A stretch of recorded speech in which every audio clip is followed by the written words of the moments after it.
Wisconsin is a state known for its great beer. And behind every great beer is great brewing, great people, and great stories. On this show, we're going to be talking to the people that are responsible for making the beer that we love. We're here at HopCat in Madison, and this is Behind the Brews. Cheers. Cheers.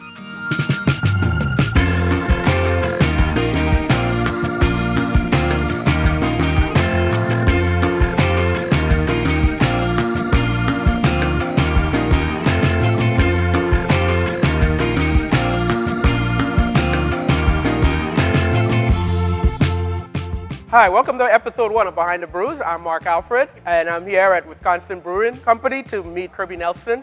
Kirby cut his teeth at Capital Brewery, and now he's here at Wisconsin Brewing Company doing amazing things.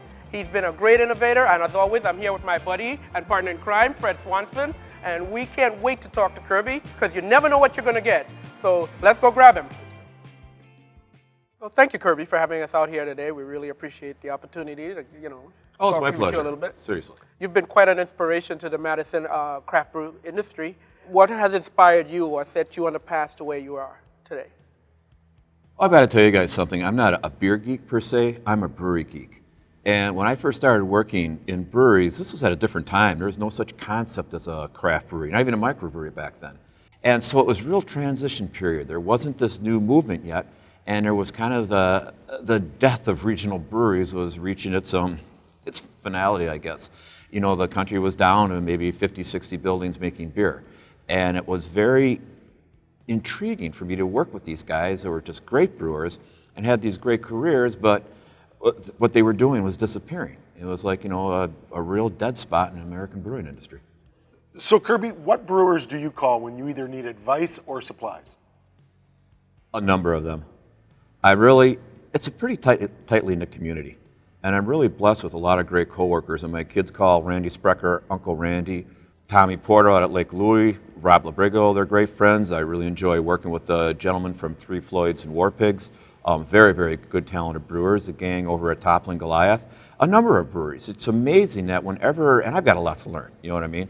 It's always a process of discovering better ways to do things. Beer is fascinating. It's just unending. And so, again, just being able to pick up the phone and call people, and they drop whatever they're doing when they hear colleagues on the phone, and just to chat about what you need, a question you may have, or just beer in general. So Kirby, you've had a tremendous amount of success, but what do you think has been your crowning achievement so far? Just being in the industry as long as I have. I mean, Capital, what I was very proud of there is that was a brewery that started out way deep in the hole. It had no business getting as far as it's gotten. With a team of folks that were determined to make a brewery happen and working, and you get to the point where your coworkers are feeling comfortable enough to buy cars, to buy houses, they can take care of their families. It isn't just about the beer you developed, it's about the culture of success that you've cultivated and everyone working together. I mean, I'm just not responsible for this beer. Granted, I may be the final arbitrator in the formulation and this and that, but there's a lot of give and take. And you're only as good as the depth of your coworkers. I've been very fortunate throughout my career to have excellent coworkers, people who really were a support group as much as anything else. So who do you hope that you're a mentor to? I wouldn't look at it that way. I mean, that means that I'd would have to consider myself mature, dignified, under control. That ain't happening. I guess, my whole goal in life, quite frankly, is to do the best I can in this brewery, to be the best coworker, and team member I can with all the folks that I'm lucky enough to work with, and to take care of my family.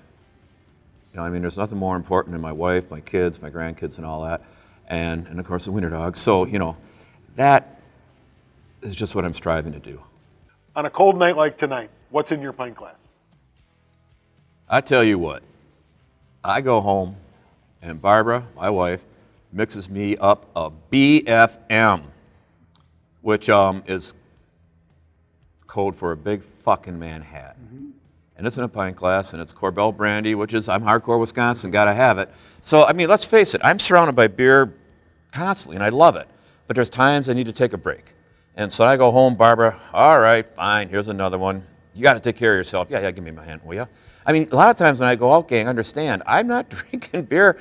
I go to a restaurant and I'll order a Manhattan or something, and someone will say, oh, don't you like your beer? I'll go, come on, I need a break from beer once in a while, huh?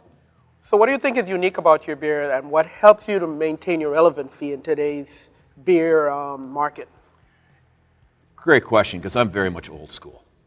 And I really have a fondness for lager beers. And again, it goes back to my upbringing in the industry, so to speak, learning from all these East Coast brewers, regional brewers making American standard lager.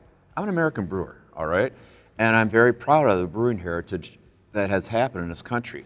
When I see what's out there and all these new ideas, quite frankly, there are brewing techniques used right now that if I would have done in a brewery 30 years ago, I'd have been sent to a car wash. You know what I mean? It was verboten. I don't like when people say, we got to be innovative. No, you got to make great beer. And if innovation is part of making something very, very good, wonderful. But if you truly do appreciate the classic styles that became beloved for a reason, which I really do, I don't feel why I have to always say, what's new, what's new? No, what's good, what's great. Beer is an adjunct to the enjoyment of life, in my opinion, okay?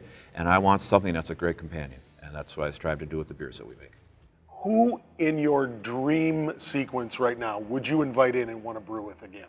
Well, it's not necessarily a dream sequence because I have done it before and I want to make it more of a reality. Who I really enjoy bringing in here and showing them how it's done and letting them help is my grandchildren. I mean, look, my daughter had, it was Gartenbrau Pilsner on her lips at 36 hours of age. I would have done it earlier, but she was an emergency C-section. Logan was held up to the crowd and baptized at the Capitol Brewing Beer Garden with a little bit of supper club on his mouth. Brooklyn and Harlan, my grandchildren, both had a little bit of Badger Club on their lips when they came into the world. It's to me, again, Fred, it's all about we're in a continuity in terms of families and friends and life in general. And the greatest thing in the world is when you can have family members, for me in here, and watch these kids asking questions and get to push a button and can I spin the hydrometer? I love that. Kirby, thanks for letting us hang out this afternoon. I really appreciate it. We'll see you soon. Oh, you guys, I really can't thank you enough. You and Mark are very, strong members of the home brewing organization in town. You guys do a lot of good stuff for our industry, for the community, and I really appreciate it being here. But now for the educational part of the drinking segment, we're going to toast. Folks, please, whenever you toast, you catch them in the eye. Fred, baby. Come on, Mark. Sure. All right. Thanks, gentlemen. Life is a beautiful thing. Thanks for watching. We'll see you again next time on Behind the Brews. Cheers.